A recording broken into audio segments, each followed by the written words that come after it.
Is it Thursday already? All right. Give me a second, everybody. Let me compose myself after yesterday. Whew. Sometimes it's rough being Irish.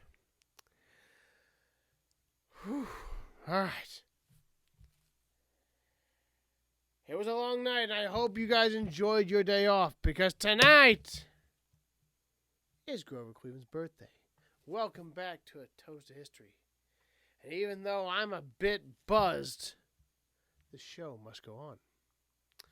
But let's see if I have a little bit of magic, a little bit of luck just left in this old shillelagh for one more miracle since St. Patty's Day is sadly over.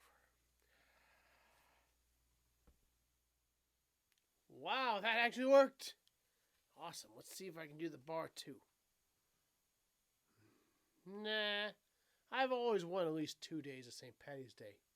It usually helps get the buzz off, so you can stay. And you can stay, buddy. Till next year. All right, everybody. Welcome back to A Toast to History. Today, we go over President Grover Cleveland. There are 46 presidents, but only 45 men. It's because of this guy. So, pull up a bar stool, grab your favorite beverage, and let me tell you why Cleveland rocks.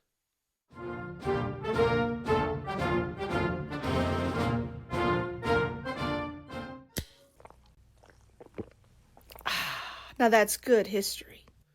Grover Cleveland was the sheriff of Erie County, mayor of Buffalo, New York, governor of New York, ran on the Democratic ticket, and became the 22nd and 24th President of the United States, being the only president to win non-consecutive terms.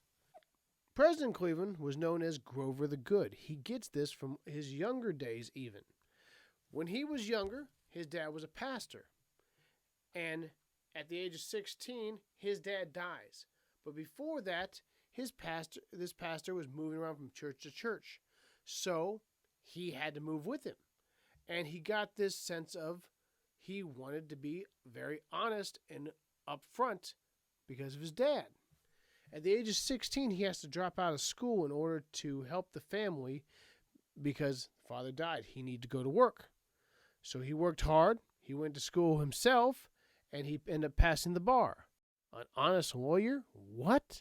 He ends up then later becoming a sheriff of Erie County. He becomes the mayor of Buffalo. He becomes the governor of New York, and all the time keeping this honest, keep the corrupt out of the government. There's where we get Grover the Good Cleveland. When you think you're a good guy, when you think you're honest, you think you did everything right, try running for politics, because if there is anything you did not do right, they're going to find it. And this happens to Grover Cleveland.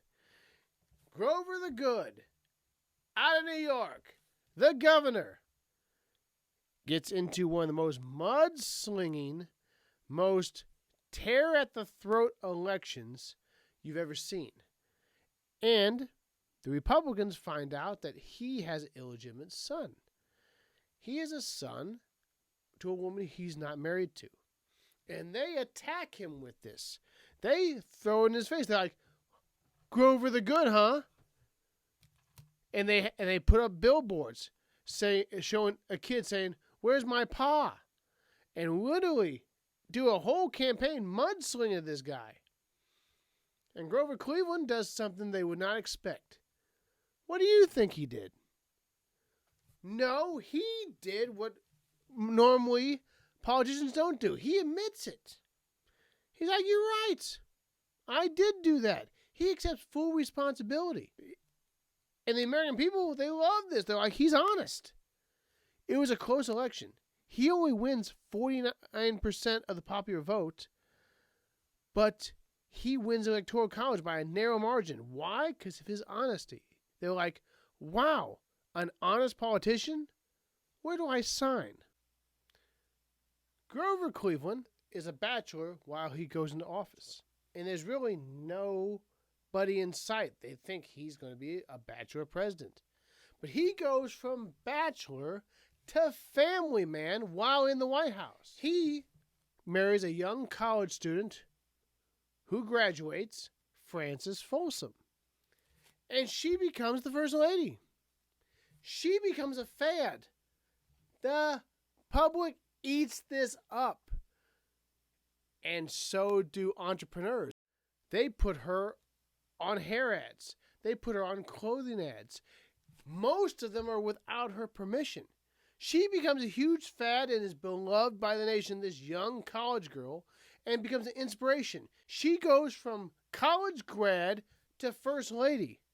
While they're in the White House, they have a child named Esther, who even to this day is the only child ever born in the White House. Way to go, Grover. Being married in the White House, I consider myself, I had a pretty patriotic wedding. But I didn't have the White House to contend with. Whew! We talked about earlier how there are 46 presidents of the United States, but only 45 men. Why is this? This guy right here. He is the only president to win twice, but not consecutively. He wins the president, becomes the 22nd president of the United States. But then he would run again for re-election, and he loses to Benjamin Harrison. Sorry, Grover. It's one of our Ohio boys. It's a little closer to my heart. Sorry. But he wins the popular vote, but he loses the Electoral College. Grover the Good Cleveland over here ticked off a lot of people in the state of New York because of his honesty. So these people were very rich, and they helped tip the scale into Benjamin Harrison's favor. As they're leaving the White House, one of your favorite first ladies, Frances, tells all the housekeepers, "Take care of the place. We will be back." And she lives up to their promise. He comes roaring back 4 years later, takes on Benjamin Harrison again, and wins the popular vote and the Electoral College, and becomes our 24th President of the United States. Way to show what you made of, Grover, coming back. Another sweet fact about President Grover Cleveland happens to come down to a candy bar. The candy bar is named the Baby Ruth. I'm sure all of us have had one. Now, it comes out in 1921. That's when they changed the name of the bar to the Baby Ruth. That same year, Babe Ruth, George Herman, a.k.a. Babe Ruth, the year before hits 54 home runs. The year after that, the year the bar comes out, he hits 59 home runs, breaking his own record of the most home runs in a single season. And I'm sure you're asking, like, okay, how does this relate to Grover Cleveland? I'm going to tell you. Now, of course, Babe Ruth is popular. The candy bar is becoming popular. And now it comes to the point where, wait a minute, is Babe Ruth promoting this candy bar? That means we have to give royalties to Babe Ruth because he's promoting the candy bar. So when asked about it, they say no. We named it after Baby Ruth, the first child of Grover Cleveland. Grover Cleveland, in between his two presidencies, had a child, even before Esther, the first in the White House. And the public eats us up. You have a former president. You have the woman who was already into fashion and into billboards because they were promoting her because she was the first lady. It's their first child. They go nuts about it. Sadly, she dies at the young age of 13 because of medical complications. So this is the 30th anniversary of her birth. And they say, no, we named it after Baby Ruth, the president's daughter. Next time you bite into a Baby Ruth bar, tell me if you think it's a home run or not. Some fun facts about Grover the Good Cleveland. He was known as the watchdog. He didn't feel the president should push society. He felt he should monitor society. So he vetoed more bills than any president until FDR. Even if you took every president prior to him and you add up all their vetoes, he doubled it. Frances Cleveland was the first lady to remarry after a former president's death. Grover Cleveland passed the President's Succession Act. We knew after John Tyler, if the president dies, vice president takes over. Easy, simple, right? But people came up with, what if the vice president dies? What if Congress is not in session?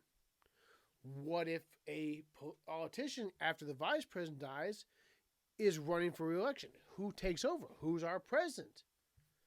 So, he passes the President's Succession Act, where we have a straight line of who will be president if the president dies. If you came to the White House during President Cleveland's term and knocked on the door, he might actually answer it. President of the United States just answered his own door. You answer your own door on your own phone. Did you change diapers too? That deserves a toast. He answered his own phone. Wow! Wouldn't you love that? Did it? Hey, Joe! Thank you for that stimulus check. I really appreciate it, buddy. Keep up the good work. President Cleveland will retire from the White House to go to Princeton. He became a Princeton Tiger. He was on the board of trustees. He would later write for the Saturday Evening Post, and he is still buried today in the Princeton Cemetery, which is next to the university. A final toast. To the workaholic. We've all known those people. This man answered his own phone, answered his own door, read every piece of legislation, every word before he either vetoed it or passed it into office. To a man who lost his re-election but got back up and ran again and won. He could have been done. How many presidents do we see lose and they just carry on, I lost, and go on into obscurity? This man ran again and says, no, I have more to give. To the watchdog, to Grover the Good, to the 22nd and 24th President of the United States, he's so good he deserves two numbers. Happy birthday, Mr. President.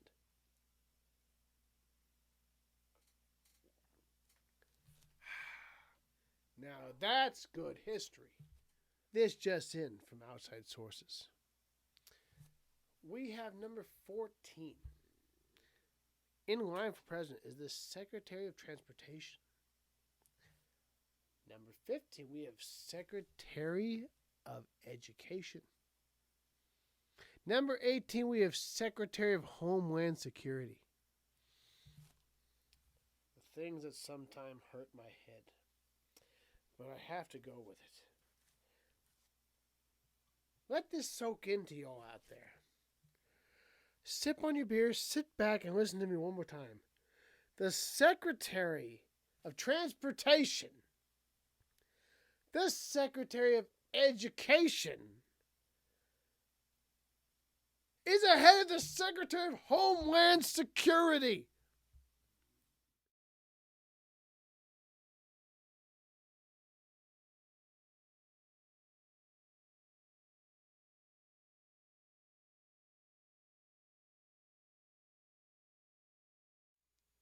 And you can stay. Till next year, buddy. The show must go on. So we're about to go over why Cleveland rocks. Except I knocked him